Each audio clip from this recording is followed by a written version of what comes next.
You won't believe the insane stunt my HOA Karen pulled. She actually stole my backyard to host a full-blown wedding without my permission. But don't worry, I made sure her special day turned into an absolute disaster. Before we dive into today's story, make sure to hit that like button and subscribe so we can keep bringing you amazing tales just like this one. It was supposed to be a peaceful Saturday morning, the kind where I could sit on my back porch with a hot cup of coffee, take in the crisp morning air, and pretend, if only for a moment, that I didn't live in a neighborhood governed by a petty, power-hungry homeowners association, HOA.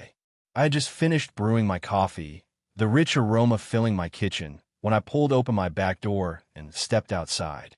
I took a deep breath, expecting to be greeted by my usual backyard serenity. Instead, I nearly choked on my first sip of coffee. My backyard, my private property, had been completely transformed. Gone was the simple, slightly overgrown lawn I had been meaning to mow.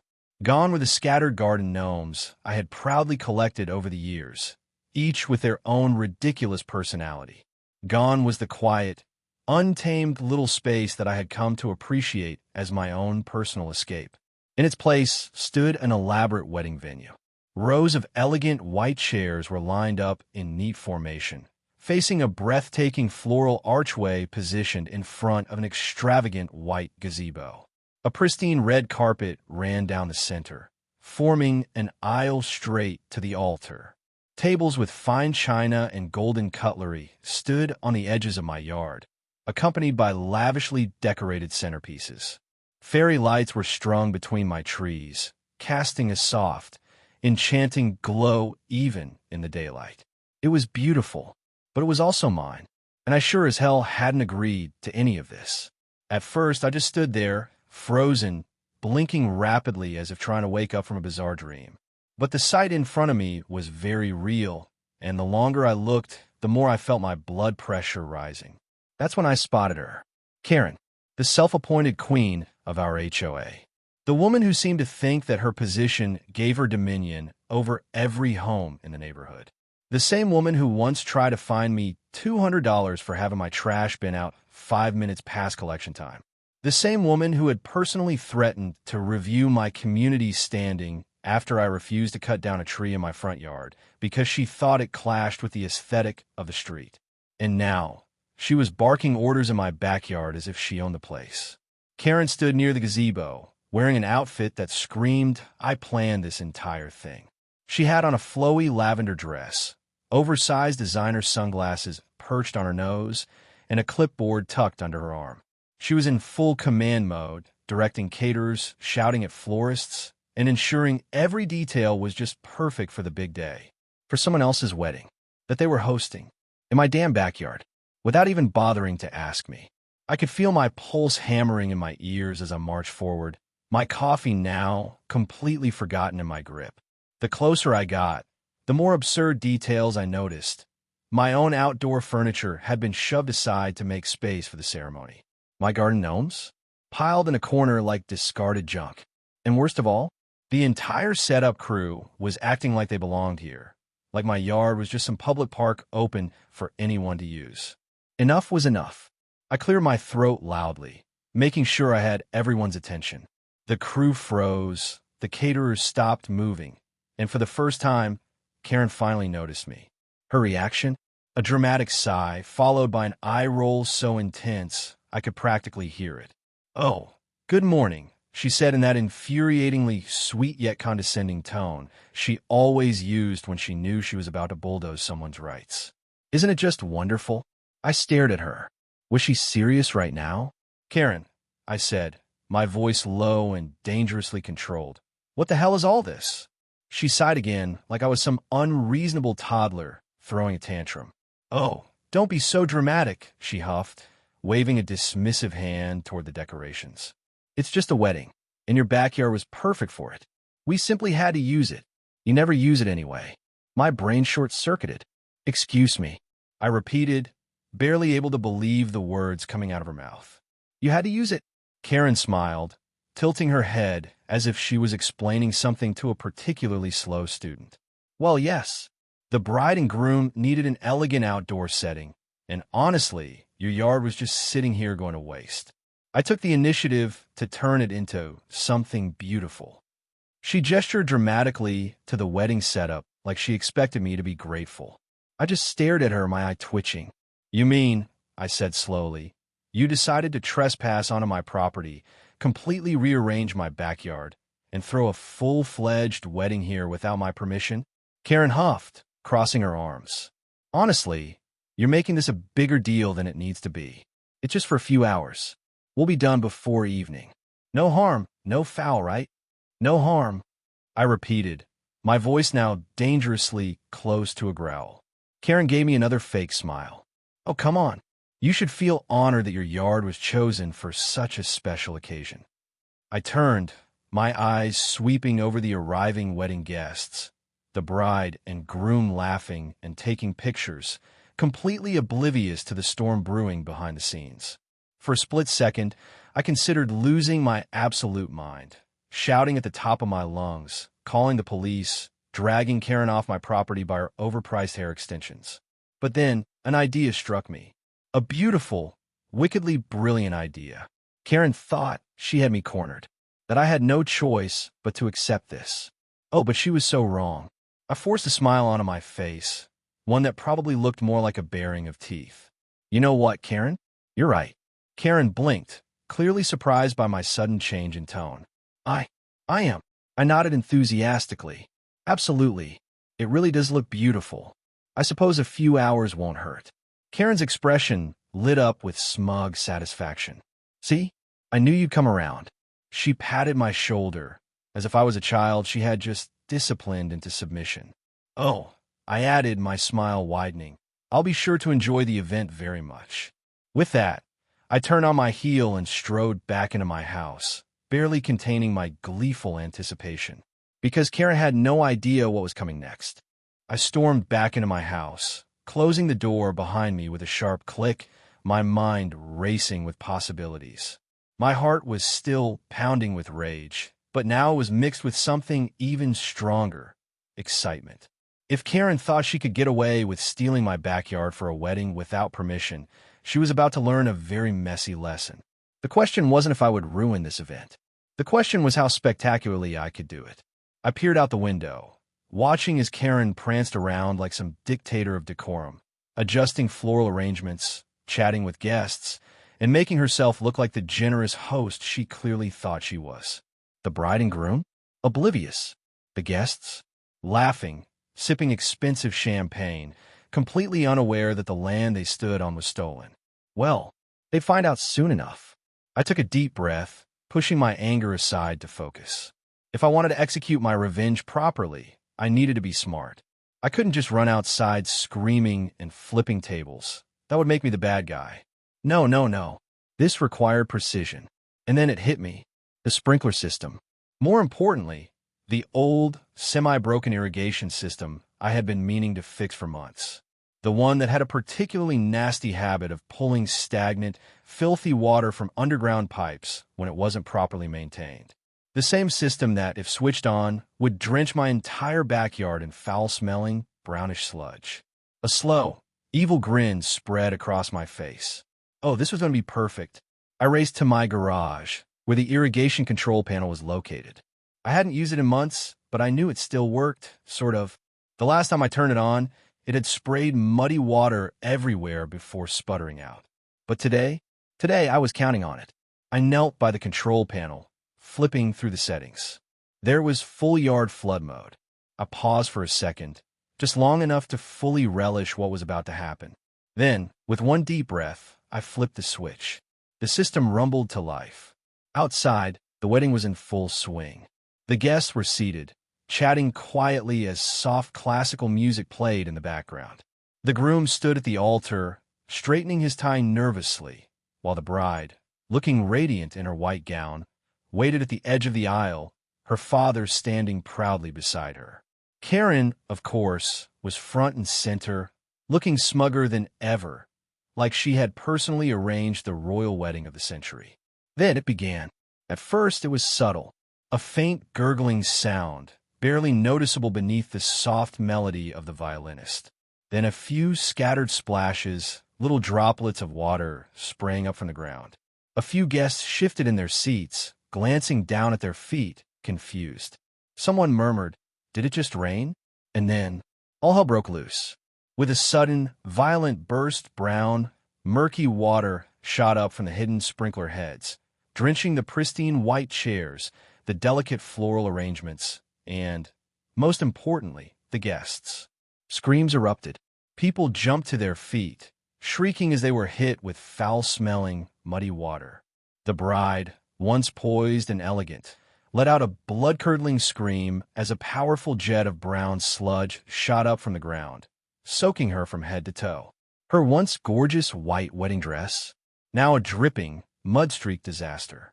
The groom, trying to shield himself, slipped on the rapidly forming puddles, landing flat on his back in the middle of the aisle. One of the guests, a woman in a pastel pink dress, let out a piercing shriek as her designer heels got stuck in the forming mud, sending her face first into a puddle. Catering tables collapsed as the flood spread, knocking over expensive trays of hors d'oeuvres and champagne flutes.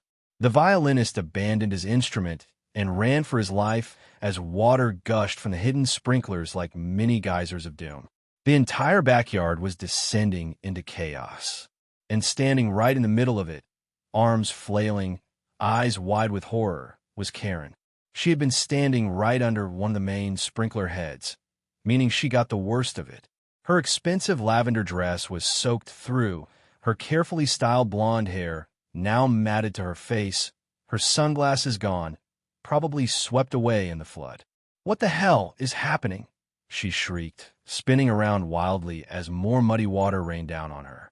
I watched from my kitchen window, barely holding in my laughter. "Oh no," I muttered to myself, completely deadpan. How terrible. Whatever could have gone wrong? Outside, Karen was losing it. "Who turned this on?